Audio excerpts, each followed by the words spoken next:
नमस्कार मित्रों, history research point पर आप सभी का स्वागत करता हूं। आप सभी लोगों का स्वागत है हिस्ट्री रिसर्च पॉइंट पर। आज से प्रारंभ कर रहा हूं एनसीईआरटी हिस्ट्री क्लास 9th।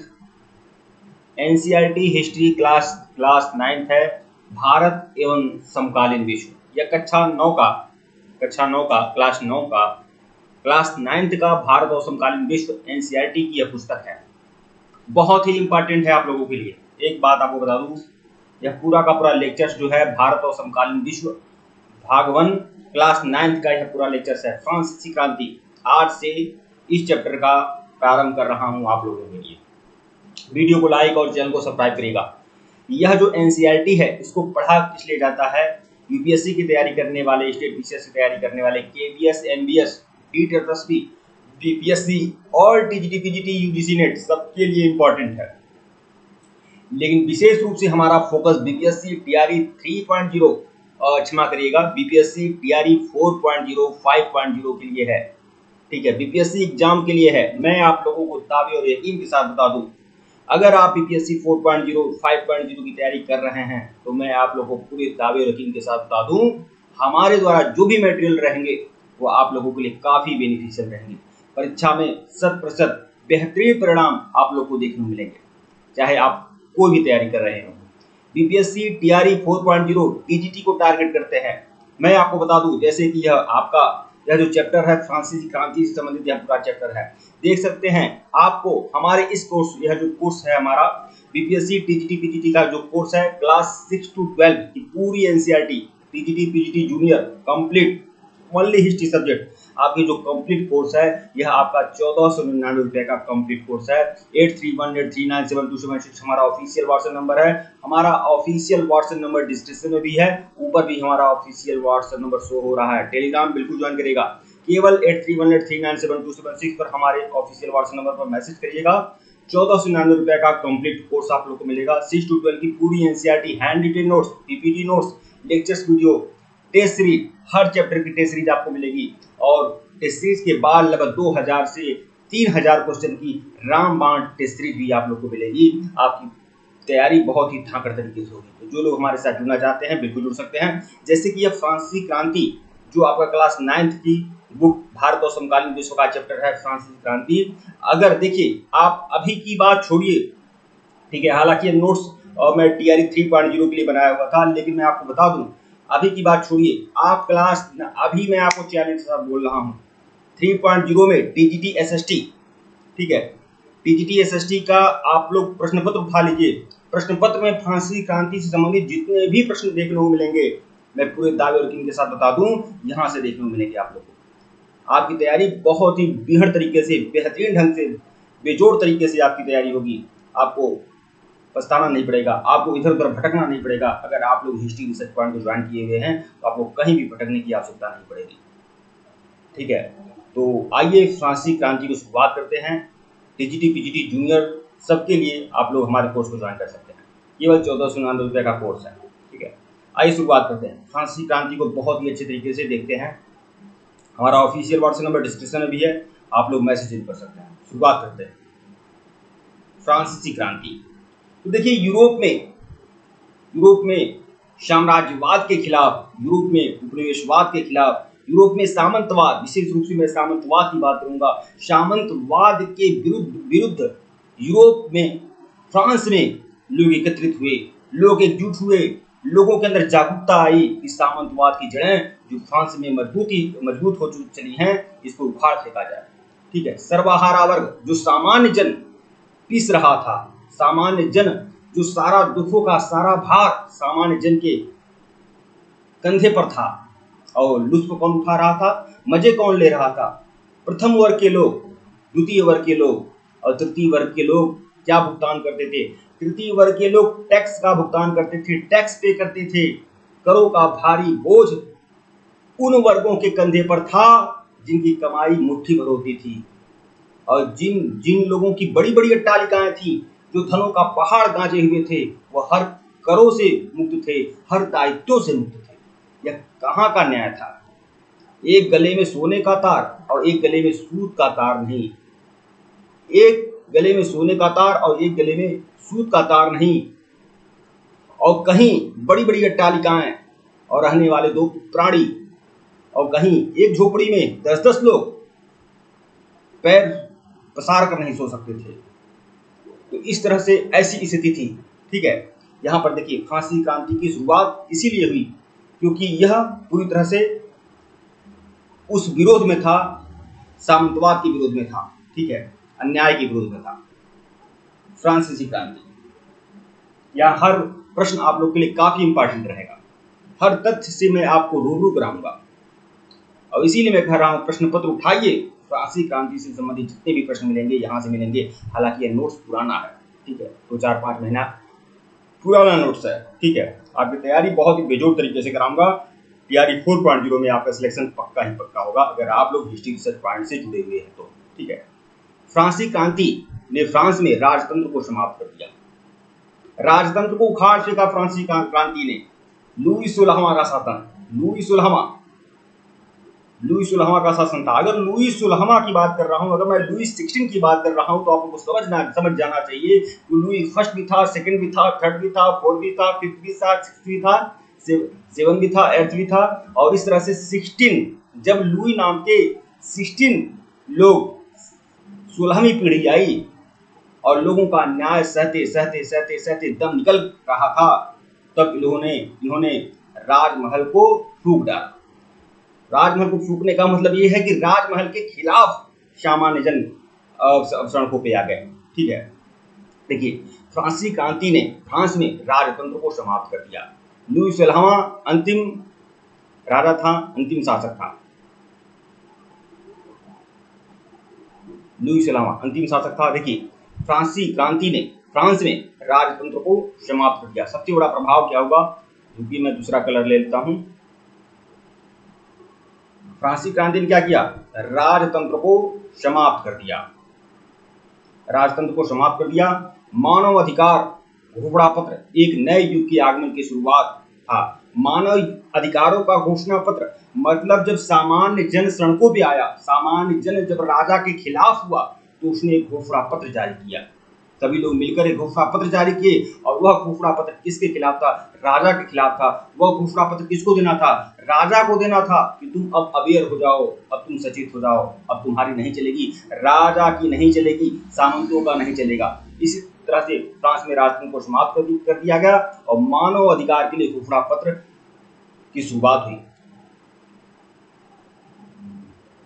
आज हम मुक्ति, स्वतंत्रता और समानता को सहज सुलभ मान कर सकते हैं। देखिए वह पीढ़ी था। आज हम सोचने की, आज तो हम लोग लोकतंत्र में रहते हैं ना, आज लोग हम गणतंत्रात्मक तरीके से रहते हैं। कोई चीजें पसंद नहीं आती है तो हम उसका विरोध करते हैं। लेकिन एक ऐसा युग जब लोग समानता के लिए लड़ रहे थे, जब स्वतंत्रता के लिए लड़ रहे थे, समानता, स्वतंत्रता, बंधुत्व फ्रांसीसी क्रांति का नारा था।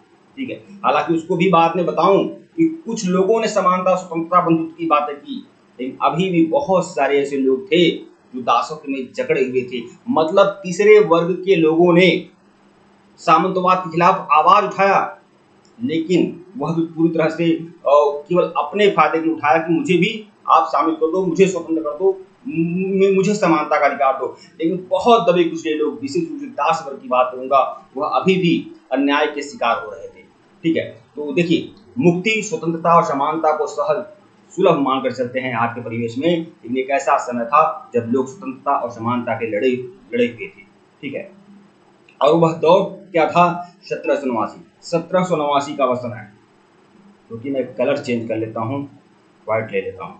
ठीक है, 1789 का 1789 का वह टाइम जब फ्रांसीसी क्रांति हुई थी। अगर प्रश्न आता है परीक्षा में फ्रांसीसी क्रांति कब हुई थी, फ्रेंच रेवोल्यूशन कब हुआ था, तो 1789 में। ठीक है, तो देखिए 1789 में फ्रांसीसी क्रांति की शुरुआत हुई थी। क्रांति की शुरुआत तो 1789 में होती है, लेकिन किस तिथि को होती है, किस डेट को होती है, तो वह डेट था 14 जुलाई। 14 जुलाई को फ्रांसीसी क्रांति होती है। इसीलिए फ्रांस का जो स्वतंत्रता दिवस मनाया जाता है वह 14 जुलाई को मनाया जाता है। 4 जुलाई स्वतंत्रता दिवस किसका है, तो 4 जुलाई स्वतंत्रता दिवस है संयुक्त राज्य अमेरिका का, और हमारे देश का स्वतंत्रता दिवस 15 अगस्त है। ठीक है, 4 जुलाई अमेरिका का स्वतंत्रता दिवस है और फ्रांस का स्वतंत्रता दिवस 14 जुलाई है, क्योंकि 14 जुलाई 1789 को फ्रांसीसी क्रांति का आगाज हुआ था। तो क्रांति की शुरुआत कब हुई थी? 14 जुलाई 1789 को। कहां से हुआ था? बास्टिल किले से हुआ था। मैं आपको बता दूं, लुई सुलहमा जो फ्रांस का अंतिम शासक था, इसका जो कारागार था, लुई सुलहमा का जो कारागार था, फ्रांस का जो राजकीय कारागार था, ठीक है, वह बास्टिल में था। तो बास्टिल का किला, बास्टिल मतलब जो लोग राजा के खिलाफ विरोध करते थे, राज सत्ता के खिलाफ विरोध करते थे, राजभवन के खिलाफ विरोध करते थे, उन सभी क्रांतिकारियों को, उन सभी सैनिकों को या उन सभी विद्रोहियों को बास्टिल के किले में ठूस दिया जाता था। और जब सभी लोग इकट्ठा हो गए सड़कों पर, सभी लोग राजा के खिलाफ इकट्ठा हो गए, तो उन्होंने क्या किया? उन्होंने बास्टिल के किले पर हजारों लोगों की भीड़ हो गई और लोगों ने बास्टिल का किला तोड़ दिया। आप सोच सकते हैं कि सबसे बड़ी जेल, फ्रांस की सबसे बड़ी जेल बास्टिल का किला, उस किले के अंदर हजारों कैदियों की भीड़, और जब हजारों के हजार कैदी उस किले के दरवाजे के पास आए और किले को तोड़कर अंदर घुस गए। यह बहुत बड़ा जन विद्रोह था। यह राज सत्ता को सीधे छाती पर चढ़कर चुनौती दे रहा था, यह फ्रांस की क्रांति। ठीक है, तो 14 जुलाई 1789 को बास्टिल के किले में यह घटना घटी थी और बास्टिल के जिला कारागार को तोड़ दिया गया। यहाँ पर मैं आप लोगों को चित्र भी दिखा रहा हूँ, यह ऐतिहासिक चित्र आप देखिए, यह देखिए, यह चित्र, यह वही चित्र है। यहाँ पर देख सकते हैं लोगों ने अपने हाथों में डंडे लिए हैं, भाले लिए हैं, तलवार लिए हैं और बास्टिल के कारागार को तोड़ रहे हैं। ठीक है, कहा जाता है जब पब्लिक को भूख लगती है, जब जनता को भूख लगती है तो क्या करती है बताइए? जब जनता को भूख लगती है, जब पब्लिक को भूख लगती है, जब प्रजा को भूख लगती है, तो सबसे पहले वह क्या खाता है? सबसे पहले वह राजमहल खा जाता है, राज सिंहासन खा जाता है, राजा को खा जाता है। वही स्थिति फ्रांस में हुआ था। ठीक है, लोगों को भूख लगी थी, लोग तड़प रहे थे, लोग परेशान थे, विद्रोह की आग उनके मन मस्तिष्क में बैठी हुई थी, इसीलिए उन्होंने बास्टिल का किला कारागार तोड़ दिया। ठीक है, बहुत बड़ी विभत्स घटना। ठीक है, लोगों ने राजशाही के क्रूर शासन के खिलाफ विद्रोह कर दिया। ठीक है, बास्टिल का किला कारागार तोड़ दिया, राजा को सीधे खुलेआम छाती पर चढ़कर राज सिंहासन को जलाया और किला कारागार को तोड़ दिया। राज सिंहासन को जलाने का मतलब मैं उसकी अस्मिता मिटाने की बात कर रहा हूं, आप समझ सकते हैं। 1789 ईस्वी में फ्रांस की क्रांति आधुनिक युग की एक महत्वपूर्ण घटना थी, बिल्कुल आधुनिक युग की महत्वपूर्ण घटना थी। यह क्रांति निरंकुश राजतंत्र, निरंकुश मतलब जिस पर किसी का अंकुश न हो, जो किसी के न सुनता हो, जो स्वेच्छाचारी हो, एक ऐसा राजतंत्र जो निरंकुश था। ठीक है, तो यह क्रांति निरंकुश राजतंत्र, सामंतवादी शोषण वर्ग, राजा किसके अधीन था? राजा सामंत चाटुकारी करते थे राजा के, और राजा क्या करता था? सामंतों को विशेषाधिकार दिया हुआ था, और सामंत क्या करते थे? सामान्य जनता का शोषण करते थे। तो सामंती शोषक वर्ग तथा विशेष अधिकार प्राप्त वर्ग तथा प्रजा की भलाई के प्रति शासकों की उदासीनता के विरुद्ध प्रारंभ हुआ था। तो यह क्यों प्रारंभ हुआ था 1789 का फ्रांसीसी क्रांति? क्योंकि यह निरंकुश राजतंत्र के खिलाफ था और सामंत जो लगातार शोषण कर रहे थे उसके खिलाफ था। ठीक है, समाज में 3 प्रकार के स्टेट बनाए गए थे। ये 3 स्टेट, देखिए फ्रांस की क्रांति के महत्वपूर्ण स्तंभ है 3 स्टेट। जैसे हमारे वहां जो वर्ण विभाजन होता है, वर्ण विभाजन हमारे वहां जो होता था पहले, अभी भी वर्ण विभाजन है, लेकिन उसको प्रयोग में नहीं लाया जाता।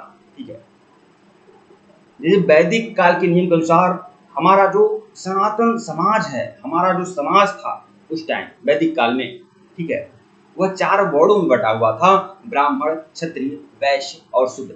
ठीक है, तो यह वर्ण थे, यह अलग अलग स्टेट बने हुए थे।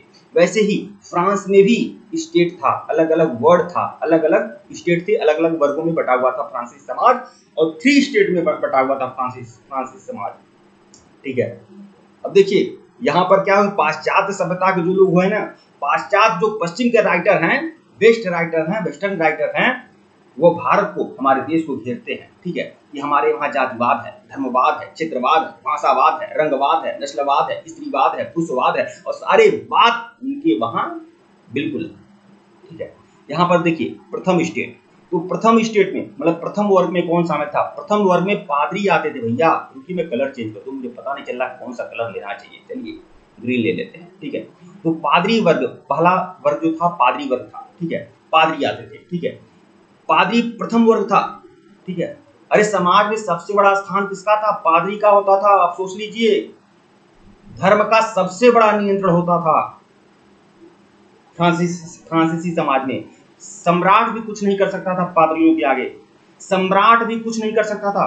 पादरी जो होते थे राजा पर कर लगा देते थे, लेकिन राजा पादरी पर कर नहीं लगा सकता था। एक ऐसा समाज था फ्रांस का, ठीक है। तो प्रथम स्टेट में पादरी वर्ग आता था जिनके पास अपार धन संपदा थी भैया, बहुत ज्यादा धन था पादरियों के पास, ठीक है। खूब मजे लेते थे वो लोग, बड़ी बड़ी महलों में रहा करते थे पादरी, खूब ऐसा आराम का जीवन जीते थे, किसी प्रकार का कोई नियंत्रण पादरी पर नहीं था। पादरी के खिलाफ बोलना, पादरी के विरुद्ध में बोलना, पादरी से हिसाब किताब करना, पादरी से टैक्स लेना एक प्रकार का एकदम ईश्वर का अपमान होता था, ठीक है। तो प्रथम स्टेट में पादरी वर्ग आता था जिनके पास अपार धन संपदा थी। अपार धन संपदा से उन्हें राजा द्वारा कई सुविधाएं और सम्मान भी प्राप्त थे। राजा बहुत सारी सुख सुविधा पादरियों को देते थे, धन देते थे, और उनको बहुत ज्यादा मान सम्मान पादरियों को प्राप्त था, ठीक है। क्योंकि पादरी अगर किसी राजा के खिलाफ होते थे ना, तो वह सामान्य जनता को आदेश दे देते थे, यह राजा क्या है? शैतान है, और लोग उस राजा को गद्दी से उतार देते थे। मतलब पादरी अगर विरोध में हो गया तो उस राजा का कुछ नहीं चलता था। तो प्रथम स्टेट में पादरी वर्ग था, ठीक है। द्वितीय स्टेट में कौन होते थे? द्वितीय स्टेट, देखिए प्रथम स्टेट में मैंने पादरियों के बारे में बताया, द्वितीय स्टेट में कुलीन वर्ग शामिल थे, अभिजात वर्ग शामिल थे भैया, वीआईपी पर्सन, ठीक है। वीआईपी लोग किसमें शामिल थे? द्वितीय स्टेट में शामिल थे। लेकिन वीआईपी का मतलब धन सम्मान, धन कमा लेने से कोई वीआईपी नहीं हो जाता था। अगर वह अच्छे खानदान का है, अच्छे कुल का है और पैसा है ना, तब वह द्वितीय स्टेट में शामिल होता था, ठीक है। ऐसा नहीं है कोई व्यापारी शामिल होता था, बिल्कुल नहीं। एक जमींदार मान सकते हैं, सामंत मान सकते थे, जो सामंत हुआ करते थे, जो कुलीन लोग होते थे, अभिजात वर्ग होते थे, खानदानी लोग होते थे, वह द्वितीय स्टेट में शामिल होते थे। जो द्वितीय स्टेट के लोग कुलीन वर्ग में शामिल होते थे, उनको कम मान सम्मान प्राप्त था। उनको पादरियों की अपेक्षा, प्रथम स्टेट की अपेक्षा कम मान सम्मान प्राप्त था, परंतु बिल्कुल थोड़ा बहुत तो सम्मान उनका था, बहुत ज्यादा सम्मान था, पादरियों से कम सम्मान था। लेकिन देखिए इनको कम मान सम्मान जरूर प्राप्त था, लेकिन इनका शोषण नहीं होता था, बल्कि ये खुद ही लोगों का शोषण करते थे। कुलीन जाति के लोगों के पास भी बहुत सारा धन होता था, धन की कमी इनके पास नहीं थी, ठीक है। अब देखिए प्रथम स्टेट, द्वितीय स्टेट, प्रथम स्टेट में पादरी और द्वितीय स्टेट में सभी अभिजात वर्ग शामिल थे, सभी कुलीन वर्ग शामिल थे। अभी बाहर बारिश हो रही है, ठीक है, वर्षा हो रहा है बाहर, इसीलिए हो सकता है उसकी आवाज आप लोगों तो पहुंच रही हो, इसीलिए मैं 2-4-5 मिनट में इसको बंद कर दूंगा, क्लोज कर दूंगा, ठीक है। तो देखिए द्वितीय स्टेट में मैंने बताया कि कुलीन वर्ग शामिल थे। तृतीय स्टेट में कौन शामिल था भैया? तृतीय स्टेट में जनसाधारण लोग आते थे, बाकी के जो भी लोग थे ना भैया, वो सभी तृतीय स्टेट में शामिल थे, तृतीय वर्ग में आते थे, और इन्हीं का शोषण होता था। मैं आपको बता दूं 90% 90% धन किसके पास था? प्रथम स्टेट के पास, द्वितीय स्टेट के पास। और प्रथम स्टेट और द्वितीय स्टेट जो है किसी प्रकार का कोई टैक्स नहीं देंगे भैया, कोई टैक्स नहीं देंगे। टैक्स कौन दे रहा है? टैक्स तृतीय वर्ग दे रहा है, और तृतीय वर्ग के पास बहुत सारा कम धन था, और सबसे ज्यादा करों का बोझ किसके पास था? इन्हीं तृतीय स्टेट के पास था। ये कैसा न्याय है भैया? जिनके पास धन है वह टैक्स देगा नहीं, जिनके पास धन ही नहीं है वही सारा टैक्स देगा, और इनके तृतीय स्टेट के लोग प्रथम स्टेट और द्वितीय स्टेट का भरण पोषण करेंगे, ठीक है। तो देखिए तृतीय स्टेट में जनसाधारण लोग आते थे जिनके पास कोई विशेषाधिकार नहीं था, उनको हमेशा शोषण किया जाता था इनका, ठीक है। उन्हें बलपूर्वक काम करवाया जाता था, इन्हें बंधुआ मजदूर की तरह कार्य कराया जाता भैया, बंधुआ मजदूर की तरह इनसे काम कराया जाता था, ठीक है। इसी वर्ग के लोगों ने राजा के खिलाफ 1789 में विद्रोह किया। 1789 में जो विद्रोह हुआ था वह तृतीय स्टेट के लोगों ने किया, ठीक है, और दुनिया में इनका डंका बज गया, ठीक है। ठीक है भाइयों, वर्षा हो रही है, ठीक है, वर्षा के कारण हो सकता है आप लोग को असुविधा हो रही हो, आवाज क्लियर नहीं हो रही होगी, ठीक है, इसलिए इसे बंद कर देते हैं, ठीक है। और अगले वीडियो में आप लोगों तक जानकारी पहुंचाऊंगा। वीडियो को लाइक और चैनल को सब्सक्राइब करेगा। टेलीग्राम बिल्कुल ज्वाइन करेगा, लिंक डिस्क्रिप्शन में दिया गया है। जो भी लोग हमारे कोर्स को ज्वाइन करना चाहते हैं हमारे ऑफिशियल व्हाट्सएप नंबर पर मैसेज कर सकते हैं। ऑफिशियल व्हाट्सएप नंबर डिस्क्रिप्शन में है, ऊपर भी शो हो रहा है। धन्यवाद आप लोगों को। टेलीग्राम बिल्कुल ज्वाइन करिए। धन्यवाद।